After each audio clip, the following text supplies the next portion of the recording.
ब्रह्म सूत्र के द्वितीय अध्याय के द्वितीय पाद के 7वें अधिकरण का हम लोग विचार कर रहे हैं। इस अधिकरण के प्रथम सूत्र की व्याख्या भाष्कर भगवान कर रहे हैं। पत्यु असामंजस्यात् यह प्रथम सूत्र है। इसमें पत्युः और असामंजस्यात् ऐसे दो पद हैं। पति शब्द पशुपति का यानी ईश्वर का वाचक है। उसका षष्ठी का एक वचन है पत्यु। इसलिए पत्युः यानी ईश्वरस्य असामंजस्यात् इन दोनों पदों के बीच में अध्यार करना है कि ईश्वरस्य जगत प्रति निमित्त कारणत्वम अनुपपन्नम असामंजस्यात्। ऐसा असामंजस्य शब्द का अर्थ है दोषवत्व। असामंजस्यात् का अर्थ हो जाएगा दोषवत्वात्। ईश्वर को यदि जगत का कर्ता मानेंगे तो ईश्वर में दोषवत्व का प्रसंग आएगा, सदोष ईश्वर सिद्ध होगा। इसी सदोषता को स्पष्ट करते हुए भाष्कर भगवान ने कहा कि हीन मध्यम मध्यम उत्तम भावेन ही प्राणी भेदान विदधत ईश्वरस्य राग द्वेषादि दोष प्रसक्ते असामंजस्यम। जो हीन मध्यम उत्तम कोटि के प्राणी हैं उनको ईश्वर बना रहा है, तो हीन कोटि वाले प्राणियों के प्रति ईश्वर का द्वेष, उत्तम कोटि के प्राणियों के प्रति राग, मध्यम कोटि के प्राणियों के प्रति राग द्वेष उभय होंगे, तभी तो इस प्रकार उन्हें बना रहा है ईश्वर। ईश्वर बनाने में स्वतंत्र है और ऐसा बनाता है तो जिसे दुखी बनाया निश्चित ही उसके प्रति ईश्वर के हृदय में दोष होगा। ये दोषवत्ता का प्रसंग आएगा। तो ये जो ईश्वर में दोषवत्ता बताई गई, इसका निराकरण की शंका पूर्व पक्ष के मुख से भाष्य में हो रही है। प्राणी कर्म अपेक्षितत्वात् अदोष इति चेत इस वाक्य से पूर्व पक्षी सिद्धांति ने पूर्व पक्षी के मत में जो दोष बताया,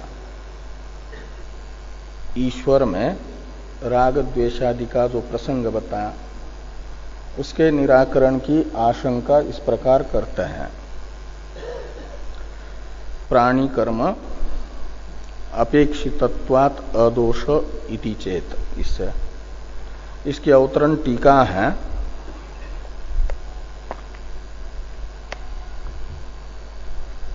ननु प्राणी कर्म प्रेरित ईश्वरो विषम फलान प्राणिनः करोति न स्वेच्छया इति शंकते प्राणी इति। पूर्व पक्षी कह रहे हैं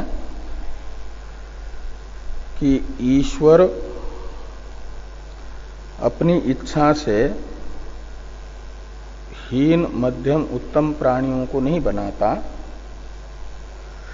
विषम फल प्राणी यानी अधम कोटि के प्राणी, मध्यम कोटि के प्राणी और उत्तम कोटि के प्राणी, ये है विषम फल प्राणी। किसी को दुख अधिक है, किसी को सुख दुख समान है, किसी को सुख अधिक है, दुख बहुत कम है। तो प्राणियों का विशेषण है विषम फलान, फल है सुख दुख, और सब प्राणियों को सभी योनि के एक जैसा सुख दुख नहीं होता। किसी को अधिक सुख है, कम दुख है, किसी को बराबर सुख दुख है, किसी को दुख अधिक है, सुख कम है। यह है फल में विषमता प्राणियों के। तो न्यूनाधिक दुख वाले जो प्राणी हैं, सुख दुख वाले, उन्हें ईश्वर बना रहा है। वो अपनी इच्छा से ही किसी को अधिक सुख वाला, किसी को अधिक दुख वाला, किसी को बराबर सुख दुख वाला नहीं बनाया, अपितु जिन प्राणियों का जैसा कर्म है ऐसा उन्हें बना दिया। उनके द्वारा कृत जो कर्म है उस कर्म से प्रेरित हुए ईश्वर ने विषम फल वाले प्राणियों की रचना की, न कि अपनी इच्छा से। इसलिए ईश्वर में दोषवत्ता का प्रसंग नहीं आएगा, ईश्वर दोष रहित ही सिद्ध होगा। इस प्रकार की आशंका पूर्व पक्षी ने इन शब्दों से की कि प्राणी कर्मापेक्षितत्वात् अदोष इति चेत। भाष्य में ईश्वर प्राणी कर्म अपेक्षित होने के कारण, यानी प्राणियों के द्वारा किए गए कर्मों से प्रेरित होकर के, अपेक्षित अर्थ ही हुआ कि प्राणियों का सर्जन विलक्षण पद्धति से जो ईश्वर ने किया, हीन मध्यम उत्तम कोटि के प्राणियों को बनाया, तो अपनी इच्छा से नहीं, उनके द्वारा किए गए कर्म से प्रेरित होकर के किया। इसलिए बनाने वाला जो ईश्वर है वह तो अदोष यानी दोष रहित ही है। ऐसी शंका यदि पूर्व पक्षी करते हैं तो न इत्यादि से पूर्व पक्षियों की इस आशंका का भाष्यकार भगवान निराकरण करते हैं। न इत्यादि समाधान भाष्य की अवतरण टीका है, जड़स्य कर्मणः प्रेरकत्व अयोगात् मैवम इत्याह नेति। तो ये कहा पूर्व पक्षी ने ना कि ईश्वर प्रेरित, कर्म प्रेरित ईश्वर विषम फल वाले प्राणियों को बना रहे हैं अपनी इच्छा से नहीं, इसलिए ईश्वर में दोषवत्ता का प्रसंग नहीं है। कहते ये तब हो सकता है ईश्वर में अदोषता सिद्ध हो सकती है तब यदि कर्म ईश्वर का प्रेरक बन सके। लेकिन कर्म तो जड़ है, इसलिए वह ईश्वर का प्रेरक नहीं बन पाएगा। जड़ कर्म में ईश्वर प्रेरकत्व असंभव होने से कोई जड़ वस्तु चेतन की प्रेरक नहीं बनती है। जब तक जड़ पदार्थों के विषय में चेतन के अंदर राग द्वेष नहीं होते, तब तक जड़ वस्तु चेतन की प्रेरक नहीं बनती है।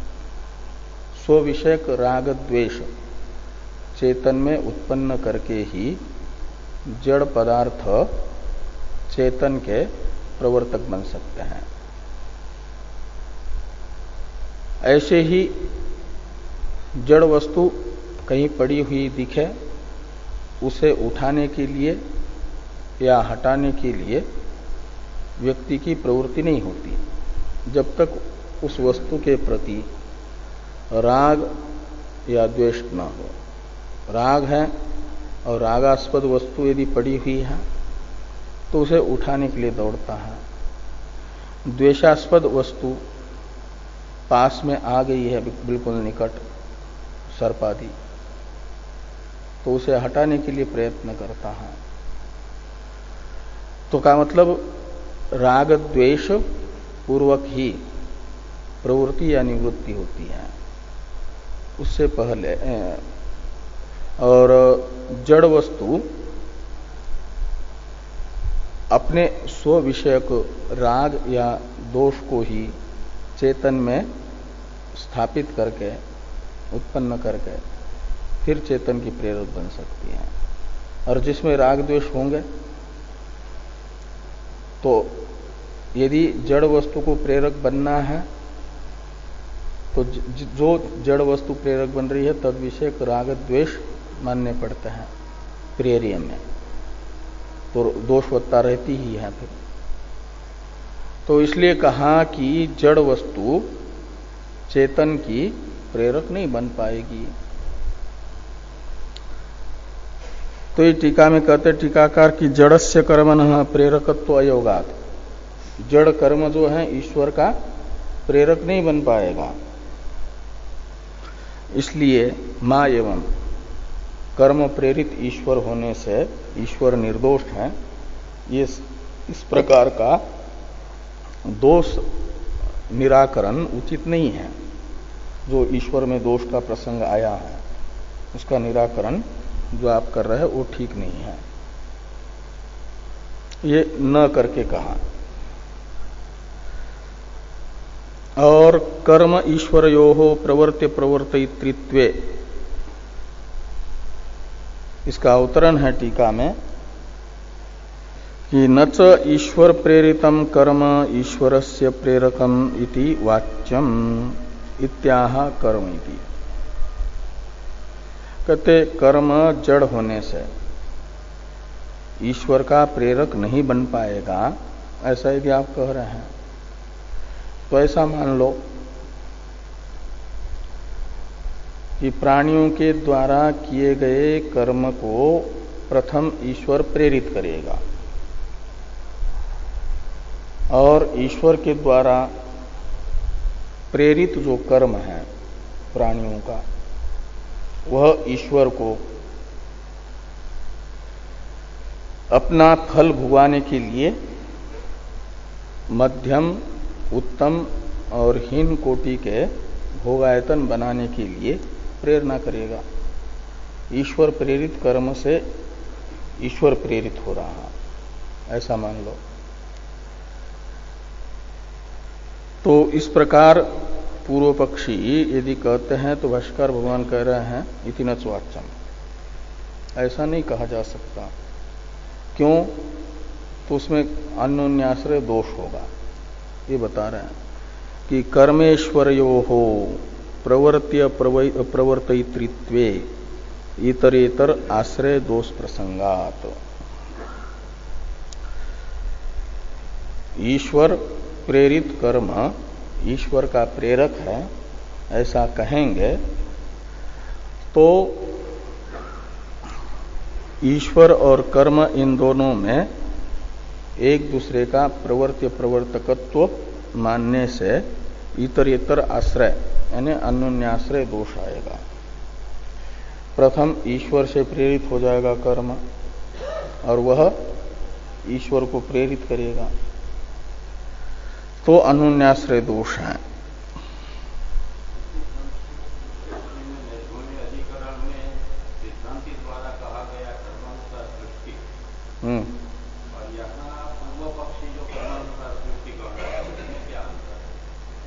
दोनों में अंतर है। पहले तो अभी ईश्वर को ही, ईश्वर के स्वरूप का निर्धारण करने में विवाद चल रहा है। ईश्वर जगत का कारण है, इसको मानने की सिद्धांति की पद्धति और पूर्व पक्ष की पद्धति अलग अलग है। वे सिद्धांति मानते हैं कि श्रुति जगत का कारण ईश्वर को जिस प्रकार का बता रही है वही ठीक है, वैसा ही ईश्वर जगत का कारण है। श्रुति ईश्वर को अभिन्न निमित्त उपादान कारण बता रही है, तो अभिन्न निमित्त उपादान कारण ही ईश्वर है। ये वेदांती का मत हुआ, सिद्धांति का। और पूर्व पक्षी का जगत का कारण ईश्वर है, इस विषय में अपना पूर्वाग्रह है कि वह निमित्त कारण मात्र है, केवल कर्ता ही है जगत का, उपादान कारण नहीं है। और इसके विषय में प्रमाण पूछते हैं उसे कि जगत का कर्ता ही ईश्वर, किस प्रमाण के आधार पर मान रहे हो, उपादान नहीं। तो पाशुपत मत वाले पाशुपत आगम प्रमाण को लेकर के और वैशेषिकादि अनुमान प्रमाण को लेकर के जगत का कर्ता ही ईश्वर है, निमित्त कारण नहीं, ये मानना चाह रहे हैं। तो जब श्रुति से अन्य प्रमाण से, श्रुति भिन्न प्रमाण से जगत का कर्ता मात्र ईश्वर को मानना चाहेंगे, तो जगत तो विषम है और ये एक व्याप्ति है। अनुमान प्रमाण के आधार पर वस्तु के स्वरूप का निर्धारण करने के लिए जाएंगे तो पहले बताया था, तो अनुमान दृष्टानुसारी होता है, तो लोक में दिखाना पड़ेगा कि जो विषमकारी है वह निर्दोष है। तो जो लोक में विषम कर्म करने वाला है उसमें दोषवत्ता सिद्ध करने के लिए तो व्याप्ति मिलती है, उसे निर्दोष सिद्ध करने वाला कोई उदाहरण नहीं मिलता।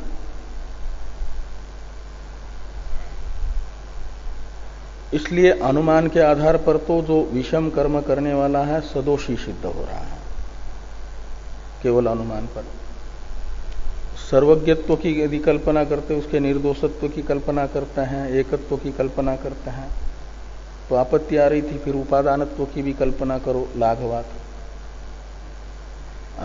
यदि उपादानत्व दृष्ट नहीं है तो फिर निर्दोषत्व भी अदृष्ट होने से उसमें निर्दोषत्व की कल्पना नहीं कर सकते, सदोषी मानना पड़ेगा, ये पहले सिद्धांतियों ने कहा। और ये जो दोषवत्ता का प्रसंग आया ईश्वर में, और वेदांतियों के यहां तो दोषवत्ता का प्रसंग इसलिए नहीं आता कि वेदांती श्रुति जो अभिन्न निमित्त उपादान कारण रूप ईश्वर है जगत का कारण, उसे निर्वद्य बता रही है। निर्वद्य का अर्थ होता है निर्दोष, इसलिए श्रुति ने उसे निर्दोष बताया।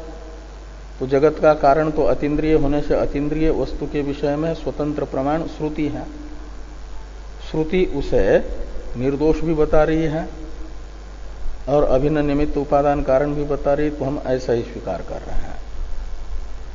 इसलिए दोषवत्ता का प्रसंग नहीं आएगा, श्रुति ने उसे निर्दोष बताया है। और जो कर्म सापेक्ष बताया, कर्म सापेक्ष होने से वैश्य में नैर्घृण्य नहीं आएगा करके, वो भी इसी को आधार मान करके कि ईश्वर प्राणियों ने किए हुए कर्म का फल रागद्वेष रहित होकर के भुगवाता है, कर्म फल विधाता होने से भी श्रुति बता रही है। इसलिए जिसने जो कर्म किए हैं उनका उन्हें ठीक से फल भोगने को मिले, तद उपयोगी भोगायतन। तो प्राणियों का कर्म विषम है, इसलिए विषम भोगायतन को बनाता है। और प्राणियों को विषम कर्म क्यों किए, तो श्रुति कहती है ये सेव साधु कर्म कारयति, वो निमित्त कारण सूर्य के तरह, जल के तरह, और मुख्य रूप से तो उनकी अपने अपने जो वासनाएं हैं, संस्कार हैं, वे कारण हैं। और उन अपने अपने संस्कारों को लेकर के और ईश्वर से सत्ता स्फूर्ति पा करके प्राणी विषम कर्म करते हैं, और वो विषम कर्म अपने अपने वासना के अनुसार करने के लिए ईश्वर उन्हें सामान्य रूप से सत्ता स्फूर्ति देते हैं। जैसे कृषि में बोया हुआ अलग अलग जाति का बीज से अलग अलग प्रकार का अंकुर होता है, और सभी के प्रति सामान्य कारण बन जाता है जल। जल न हो तो कोई भी अंकुर न हो, लेकिन अंकुर में जो विषमता दिख रही है वह जल के कारण नहीं, इसलिए उसको लेकर के भी दोष होता ईश्वर में नहीं है। तो श्रुति प्रतिपादित ईश्वर तो निरवध्य श्रुति बता रही है इसलिए, और कर्म सापेक्ष भी बता रही है, तो उसको लेकर के, लेकिन कर्म सापेक्ष होने पर भी निर्वध्य ही रहता है। और इनका ईश्वर दृष्टानुसारी कल्पना करनी पड़ रही है, तो लोक में फिर देख ये बताना पड़ेगा, दिखाना पड़ेगा कि ऐसा कोई कर्म हो जो यानी जड़ वस्तु किसी चेतन से प्रेरित होकर के उसी की प्रेरक बनी हो। तो ईश्वर से प्रेरित कर्म ही ईश्वर का प्रेरक मानेंगे तो अनुन्याश्रय दोष होगा।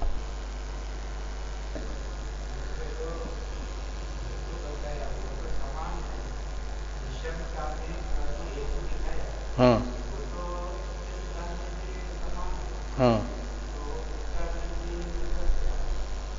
यही तो बताया है ये इनसे। हाँ हाँ, तो इसी का उत्तर दिया। उत्तर से आपका समाधान हुआ कि नहीं? हाँ हाँ, तो ये इनसे पूछना फिर, यदि इनका समाधान हुआ है तो इनसे पूछना, और दोनों का नहीं हुआ यदि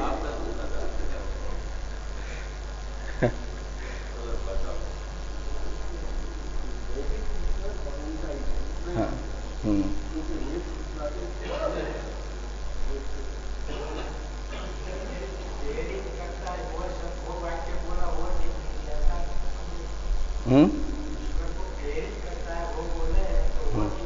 हाँ, वो अनुन्याश्रय दोष आ रहा है, ये बताया। बाकी मेहता जी से भी चर्चा करना, और नहीं होगा तो परसों पूछ लेना।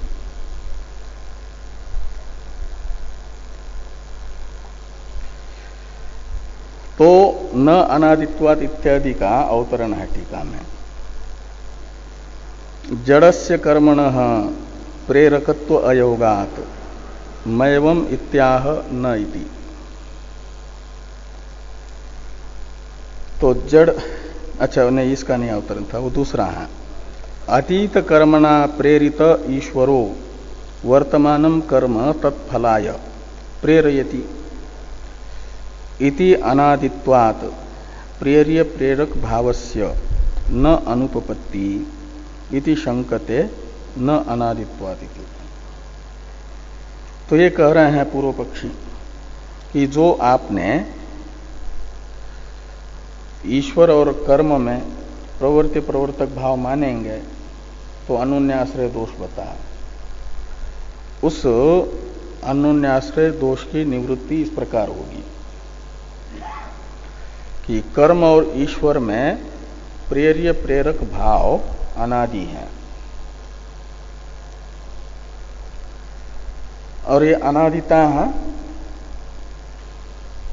बीजांकुर के तरह, पूर्व पक्षी कहते हैं। जो अतीत कर्म है उससे प्रेरित हुआ ईश्वर वर्तमान कर्म को फल देने के लिए प्रेरित करता है। और इस प्रकार ये जो ईश्वर और कर्म का प्रेर्य प्रेरक भाव है, यह अनादि है। जो कर्म ईश्वर का प्रेरक बन रहा है, अतीत कर्म, वर्तमान कर्म को प्रेरित करने के लिए, अतीत कर्म से प्रेरित हुआ ईश्वर वर्तमान कर्म को फल देने के लिए प्रेरित कर रहा है। तो ईश्वर का प्रेरक जो अतीत कर्म है, वह कर्म ईश्वर को कैसे प्रेरित करेगा? तो उससे अतीत कर्म से प्रेरित हुआ ईश्वर उस अतीत कर्म को वर्तमान ईश्वर को प्रेरित करने के लिए प्रेरणा देगा। इस प्रकार पूर्व की कल्पना की जाएगी। और ये जो है ईश्वर और कर्म का प्रेर्य प्रेरक भाव अनादि है। इसलिए अनादित्वात् प्रेर्य प्रेरक भावस्य न अनुपपत्ति। प्रेर्य प्रेरक भाव ईश्वर और कर्म में अनुपपन्न नहीं होगा, मतलब अन्योन्याश्रय दोष से दूषित नहीं होगा। इस प्रकार की आशंका पूर्व पक्ष की है कि नानादित्वात् इति चेत। इसका समाधान न इत्यादि से भाष्यकार भगवान कर रहे हैं। न वर्तमान कालवत अतीतेषु अपि कालेषु इतरेतर आश्रय दोष अविशेषात् अंध परंपरा न्यायापत्ते। तो वर्तमान काल के तरह ही अतीतकालीन कर्म और ईश्वर में भी इतरेतर आश्रय दोष बना रहेगा। ये सिद्धांति का कथन है कि जैसे पूर्व कर्म की कल्पना नहीं करेंगे, वर्तमान कर्म में ही वर्तमान कर्म और ईश्वर में प्रेर्य प्रेरक भाव मान रहे हैं, तो अन्योन्याश्रय दोष आ रहा था। ये पूर्व पक्षी ने कहा था कि ईश्वर प्रेरित कर्म ईश्वर का प्रेरक होगा, तो सिद्धांति ने कहा अन्योन्याश्रय दोष है। तो कहते हैं जैसे वर्तमान कर्म और ईश्वर में अन्योन्याश्रय दोष है, ऐसे अतीत कर्म और ईश्वर में भी, क्योंकि अतीत कर्म भी तो वर्तमान कर्म के तरह ही जड़ होने से, जड़ में कोई भी व्यापार चेतन की प्रेरणा के बिना नहीं दिखता। इसलिए अतीत कर्म जब ईश्वर को प्रेरणा देगा, ईश्वर को प्रेरणा देना रूपी व्यापार करेगा, तो उस व्यापार के लिए उसे चेतन से अधिष्ठित होने की जरूरत है। चेतन अनधिष्ठित जड़ में कोई व्यापार नहीं दिखता। तो ईश्वर को प्रेरणा देना रूप जो व्यापार है, क्रिया है जड़ कर्म में, अतीत जड़ कर्म में, वह स्वतः नहीं हो पाएगी। उसके लिए भी अतीत कर्म में कोई न कोई प्रेरक चेतन मानना पड़ेगा, और वो ईश्वर होगा। यदि तो ईश्वर से प्रेरित हुआ अतीत कर्म ईश्वर को ही प्रेरणा देगा, तो अन्योन्याश्रय दोष होगा। पहले ईश्वर की प्रवर्तना के लिए जड़ कर्म में ईश्वर विषयक प्रेरणा सिद्ध हो, इसके लिए ईश्वर की प्रेरणा की जरूरत है। उसे ईश्वर से प्रेरित होगा का मतलब ईश्वर का प्रवर्त्य बनेगा, और फिर ईश्वर को प्रवर्त्य बनाएगा तो अन्योन्याश्रय दोष बना ही रहेगा। इस अभिप्राय से यहां लिखते हैं कि वर्तमान कालवत, वर्तमान काल को दृष्टांत बना करके, अतीतेषु अपि कालेषु, ये दाष्टान्त होंगे। अतीतकालीन कर्म में भी इतरेतर आश्रय दोष, ईश्वर और कर्म में प्रवृत्ति प्रवर्तक भाव मानने में इतरेतर आश्रय दोष अविशेषात, यानी समानत्वात्, और उससे भी अतीत कर्म से प्रेरित ईश्वर उस अतीत कर्म को प्रेरणा देगा, ऐसा कहेंगे। यदि अतीत की कल्पना पूर्व की करते जाएंगे तो अनवस्था होगी। और अनवस्था के दो प्रकार हैं, एक प्रामाणिक अनवस्था और दूसरी अप्रामाणिक अनवस्था। तो पूर्व पक्ष की यह अतीत से पूर्ववर्ती कर्म, उससे पूर्ववर्ती कर्म, ये कल्पना अप्रामाणिक कल्पना है अनवस्था दोष को हटाने की। तो ये अप्रामाणिक अनवस्था दोष जो है बना रहेगा, और ये अप्रामाणिक अनादिता की कल्पना को मानेंगे तो अनवस्था नाम का दोष बना रहेगा, जो मूल को ही विच्छिन्न कर देगा। मूल है प्रमाण, तो प्रमाण रहित अनादिता की कल्पना ये दोष आता है, इसे माना गया। इसलिए कहा कि अंध परंपरा न्यायापत्य, अप्रामाणिक अनादिता की कल्पना को अंध परंपरा माना जाता है। तो इस अंध परंपरा की प्राप्ति रूपी दोष की आपत्ति आएगी पूर्व पक्षी के मत में। टीका है थोड़ी, इस समाधान भाष्य का अर्थ कर रहे हैं टीकाकार। अतीत कर्मणोपि जड़त्वात् न ईश्वर प्रेरकता। तो अतीत कर्मणोपि जड़त्वात् न ईश्वर प्रेरकता, तो अतीत कर्म भी जड़ होने के कारण स्वतः ईश्वर का प्रेरक नहीं बनेगा। ईश्वर को प्रेरणा देना रूप व्यापार स्वतः नहीं कर पाएगा चेतन की प्रेरणा के बिना। तो ये कहेंगे यदि कि तदपि ईश्वरेण प्रेरितम सद ईश्वरम प्रेरयति, तदपि यानी अतीत कर्म भी ईश्वर से प्रेरित होकर के ईश्वर को प्रेरित करेगा, तो ये भी नहीं कह सकते। नच को प्रेरयति के साथ जोड़ दीजिए, नच प्रेरयति। क्यों कहते? उक्त अन्योन्याश्रयात, जो वर्तमान कर्म और ईश्वर में अन्योन्याश्रय दोष आ रहा था वह पीछे अतीत कर्म में भी चला जाएगा, अनुन्याश्रय दोष होगा। जिसे भाष्य में अतीतेष्वपि कालेषु इतरेतर आश्रय दोष अविशेषात शब्द से कहा था, उसी का यह अर्थ कर दिया कि तदपि ईश्वरेण प्रेरितम सद ईश्वरम न च प्रेरयति, उक्त अनुन्याश्रय आश्रयात। अब अंध परंपरा न्याय आपत्ति, इसका अर्थ कर रहे हैं कि ततोपि अतीत कर्म प्रेरित ईश्वर प्रेरितम तदेव ईश्वरम वर्तमाने कर्मणि फलदानाय प्रेरयति इति चेत। ततोपि अतीत यानी वर्तमान कर्म से, अतीत कर्म से भी अतीत कर्म, उससे पूर्ववर्ती कर्म, वह ईश्वर से, उस कर्म से प्रेरित हुआ ईश्वर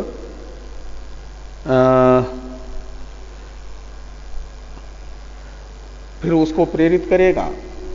और हाँ, ततोपि अतीत कर्म प्रेरित ईश्वर प्रेरितम तदेव, यानी उससे भी अतीत जो कर्म था वह क्या करेगा? ईश्वरम वर्तमाने कर्मणि फलदानाय प्रेरयति, ऐसी कल्पना यदि करेंगे तो कहते हैं यह कल्पना उचित नहीं है। क्यों? तो कहते हैं न मानहीनाया मूल क्षया वहाया अनवस्थाया प्रसंगात। मानहीन यानी अप्रामाणिक अनवस्था की कल्पना ये करनी पड़ेगी। अनवस्था है अनादिता की कल्पना, अनवस्था की कल्पना यानी, और अनादिता की कल्पना हम करते हैं सिद्धांति भी, लेकिन हमारी मानहीन अनादिता की कल्पना नहीं होती। सब प्रमाण प्रामाणिक अनादिता की कल्पना है हमारी तो। और आपके यहाँ मानहीन और मूल को ही यानी प्रमाण को ही नष्ट करने वाली कल्पना का प्रसंग आ रहा है। ये अंध परंपरा की कल्पना है, प्रसंग है। अतः कर्म निरपेक्ष एव ईश्वर विषम सृष्टा इति असामंजस्यम दुर्वारम इत्यर्थ। इसलिए कर्म सापेक्ष ईश्वर जो अनुमानिक ईश्वर मानते हैं और आगमिक ईश्वर मानते हैं, अवैदिक ईश्वर जगत का कर्ता मात्र मानने वाले, उन्हें मानना पड़ेगा कि अब कर्म निरपेक्ष ईश्वर ही जगत का कर्ता है। और कर्म निरपेक्ष ईश्वर को जगत का कर्ता मानेंगे स्वतंत्र, तो विषम जगत का कर्ता होने से यो विषमकारी सदोषवान, इस व्याप्ति के आधार पर विषमकारित्व लिंगक अनुमान से ईश्वर में दोषवत्ता जो बताई गई थी वह बनी ही रहेगी और सामंजस्य बना ही रहेगा। ये अभिप्राय हुआ। ये जो दो तीन शंकाएं पूर्व पक्ष की और उनका निराकरण रूप भाष्य था, इस भाष्य का ये तात्पर्य है। ये कहा कि कर्म निरपेक्ष एव ईश्वर विषम सृष्टा इति असामंजस्यम दुर्वारम इत्यर्थ। अवैदिक ईश्वर जगत का कर्ता मात्र है, इस पक्ष में कर्म सापेक्ष ईश्वर जगत का कर्ता हो रहा है, ये नहीं कह सकते। उसके लिए फिर युक्तियां ही बतानी पड़ेगी, और युक्ति के आधार पर तो ये सब कोई न कोई दोष ही आ रहा है। या तो अनुन्याश्रय दोष, कर्म का स्वतः ईश्वर प्रेरक बनना जड़त्वात् असंभव है, तो ईश्वर से प्रेरित होकर के ईश्वर का प्रेरक मानेंगे तो अनुन्याश्रय दोष, और ये अनुन्याश्रय दोष अतीत कर्म को लेकर के भी बना ही रह रहा है। और नहीं तो पूर्व की कल्पना करते हैं तो ये निर्मूल अनादिता की कल्पना है, ये बन नहीं पाएगी। अंध परंपरा का प्रसंग आ रहा है, और कोई विकल्प है नहीं ईश्वर को, अवैदिक ईश्वर को कर्म सापेक्ष बताने का।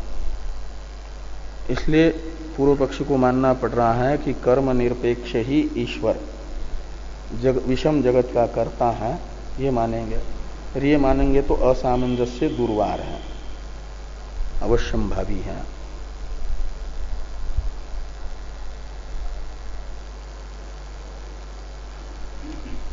और कुछ लोग ये कहते हैं कि यत्तु फलदाने ईश्वरस्य कर्म निमित्त मात्रम न प्रेरकम इति न उक्त दोष इति। यदि कुछ लोग ये कहेंगे कि कर्म ईश्वर का प्रेरक नहीं है, केवल निमित्त बन जाता है, विषम सृष्टि में कर्म निमित्त कारण मात्र है।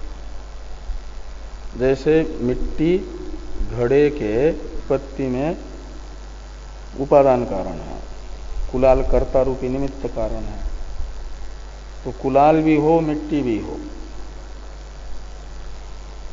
चक्र दंड आदि बाकी जो निमित्त कारण है वो न हो तो घड़ा नहीं बनेगा। तो दंड चक्रादि रूप जो निमित्त कारण है दूसरे, कर्ता और उपादान कारण से अलग, वैसा निमित्त कारण है कर्म।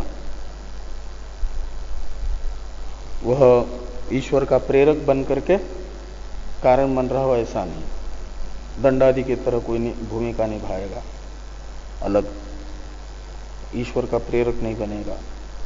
प्रेरक मानने पर वो जड़ होने से प्रेरक नहीं बन पा रहा है, ये कह रहे हो, और ईश्वर प्रेरित मानेंगे तो अनुन्याश्रय दोष हो रहा है।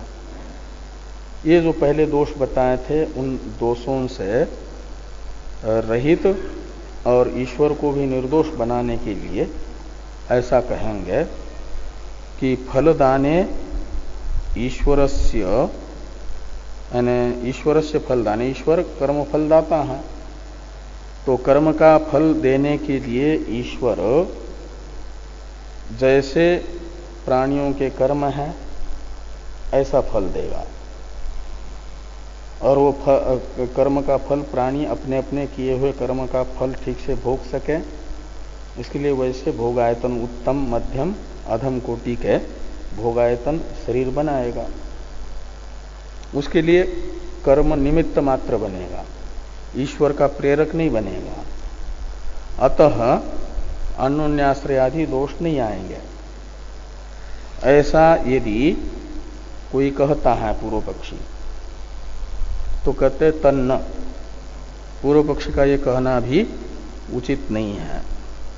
क्यों? तो कहते विषम कर्म कारयितुः ईश्वरस्य दोषवत्व अनापायात। आपके यहां तो सभी कर्म के प्रति ईश्वर ही कारण है ना। तो प्राणियों के द्वारा विषम कर्म यानी पुण्य पाप कराने वाला, धर्म अधर्म कराने वाला ईश्वर है।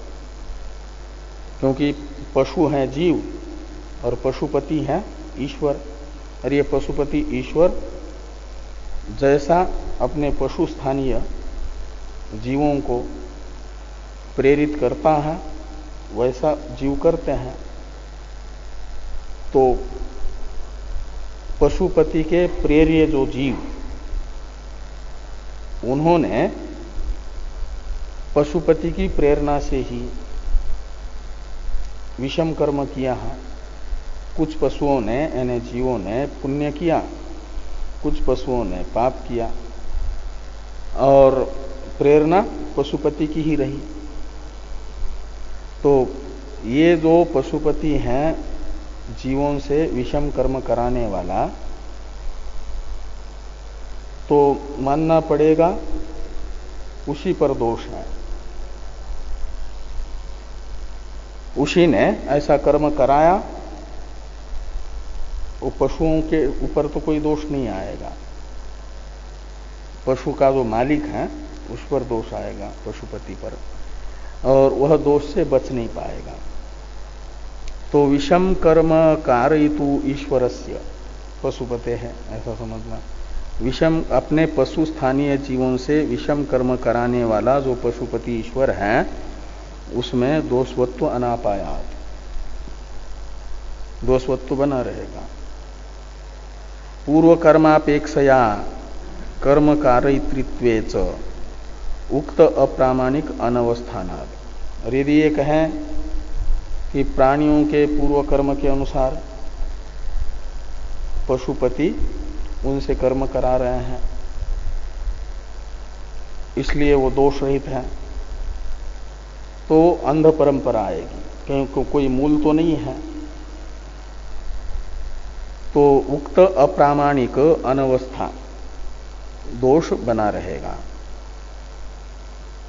तो कहा आपके पक्ष में फिर कैसे ये दोष मिटेगा?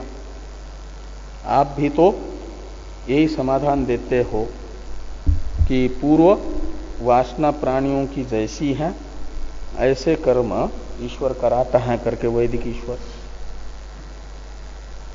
तो कहते हैं हमारे पास तो मूल है, मूल यानी प्रमाण, श्रुति।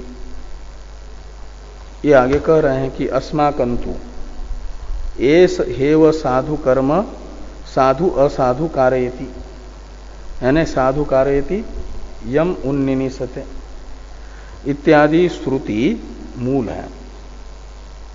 ये बता रही है कि पूर्व कर्म के अनुसार ईश्वर ही जैसा जिसका स्वभाव यानी उद्भूत वासना है, ऐसा उस वासना से प्रेरित होकर के प्राणियों को कर्म करने की सत्ता और स्फूर्ति दे करके सामान्य कारण बना है।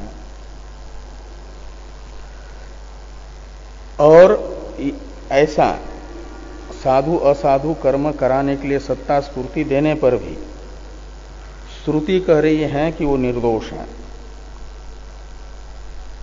साधु असाधु कर्म प्राणियों से कराने पर भी उस साधु असाधु कर्म कराने वाले ईश्वर को श्रुति निर्दोष ठहरा रही है।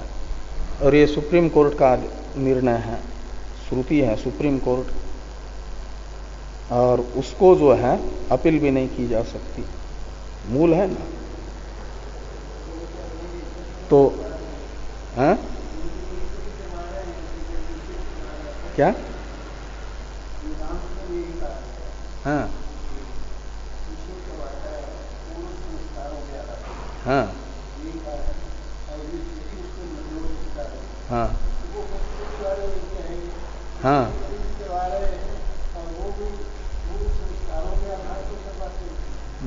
हाँ, तो ऐसा कहेंगे तो फिर श्रुति कह रही है कि वो उपादान भी है, तो उपादान भी मान लो उसको।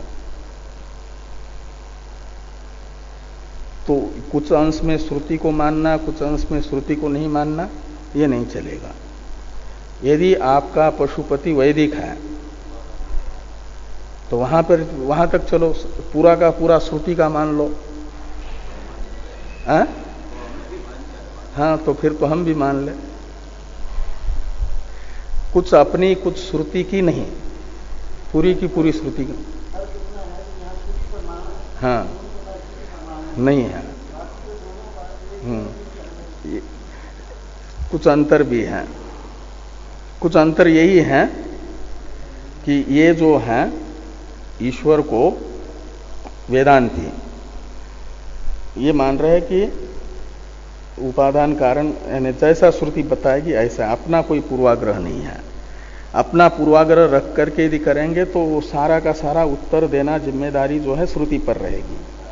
हाँ हाँ, तो अस्माकंतु ए सेव साधु असाधु कारयति इति और निरवध्यम इति च श्रुति मूलम पूर्व कर्मापेक्षा कल्पनम।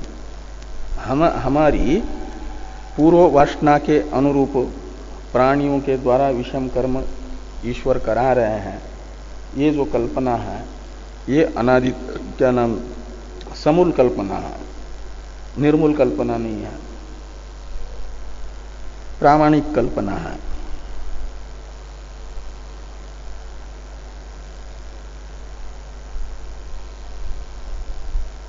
और इसके लिए ये श्रुति प्रमाण दिखाने के लिए पूर्व पक्षी जाएंगे कि जिस श्रुति को आप प्रमाण मान रहे हो उसी श्रुति के श्रुति प्रमाण से हम भी पूर्व कर्म के अनुसार ईश्वर कर्म करा रहा है इसलिए निर्दोष है, ऐसा कहेंगे।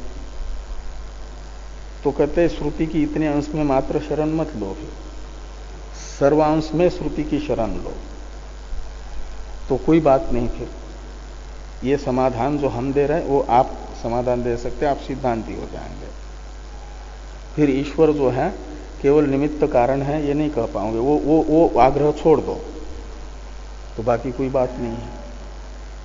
ये वर्तमान कालवत अतीतेषु अपि कालेषु इतरेतर आश्रय दोष अविशेषात अंध परंपरा न्यायापत्ते, यहां तक के भाष्य की व्याख्या हो गई। अब अपि च प्रवर्तना लक्षणा दोषा इति न्याय वित्त समय, अब ये बता रहे हैं, यानी जो श्रुति को छोड़ करके कोई स्वतंत्र सिद्धांत बनाना चाहते हैं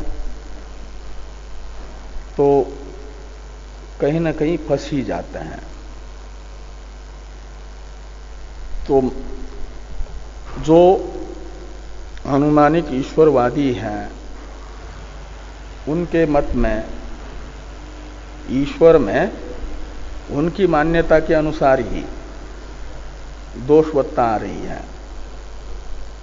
हम बता रहे हैं ऐसी बात नहीं, उन्होंने सदोषता के लिए जो निमित्त बताया है,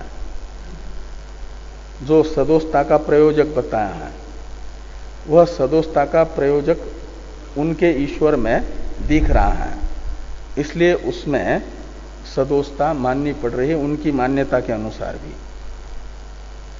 हम कोई हमारे पूर्व पक्षी हैं, विरोधी हैं, इसलिए उनके अंदर जो दोष नहीं है उसका आरोप कर रहे हैं, ऐसी बात नहीं। उनकी मान्यता के अनुसार भी स्वयं ही उनके ईश्वर में दोषवत्ता का प्रसंग आ रहा है। इसे अपिच इत्यादि से बताया जा रहा है। इसलिए अवतरण में टीकाकार लिखते हैं कि किंच परमतानुसारेणापि ईश्वरस्य रागादिमत्वं प्राप्नोति इत्याह। परमत में पर शब्द से लेना पूर्व पक्षियों को, अनुमानिक ईश्वरवादियों को, और उन अनुमानिक ईश्वरवादी के मत के अनुसार भी उनके ईश्वर में रागादि दोष का प्रसंग आ रहा है, रागादि मत्वम प्राप्त हो रहा है। इस अभिप्राय से उनका जो सिद्धांत है, अभ्युपगम है, जिससे ईश्वर में रागादि दोष प्राप्त हो रहे हैं, उसे यहां पर बता रहे हैं गौतम के सूत्र को। इस सूत्र को गौतम के वाक्य को आधार बना करके उनका ईश्वर सदोष है ये बता रहे हैं। इस पर चर्चा हम लोग कल करते हैं।